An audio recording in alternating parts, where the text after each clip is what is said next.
NDA కూటమిలో కీలక భాగస్వామిగా ఉన్న నితీష్ కుమార్ జేడీయూకి షాక్ ఇచ్చింది కేంద్ర ప్రభుత్వం. బీహార్కి ప్రత్యేక హోదా ఇచ్చే ప్రతిపాదనేమీ లేదని స్పష్టం చేసింది.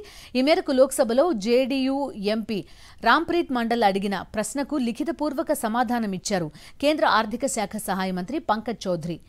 ప్రత్యేక హోదా పొందేందుకు బీహార్ అర్హత సాధించలేదని తెలిపారు. బీహార్కి స్పెషల్ స్టేటస్ అంశాన్ని 2012లో మంత్రివర్గ ఉపసంఘం పరిశీలించింది. అయితే నేషనల్ డెవలప్మెంట్ కౌన్సిల్ నిర్దేశించిన ప్రమాణాలతో బీహార్ అర్హత సాధించలేకపోయిందని కేంద్రం స్పష్టం చేసింది. పార్లమెంట్ సమావేశాల నేపథ్యంలో ఆదివారం జరిగిన అఖిలపక్ష సమావేశంలో ప్రత్యేక హోదా డిమాండ్ చేసింది జేడీయూ. అయితే కేంద్రం సమాధానంతో ఇక బీహార్కి స్పెషల్ స్టేటస్ దక్కే అవకాశం లేదని అభిప్రాయాలు వ్యక్తమవుతున్నాయి.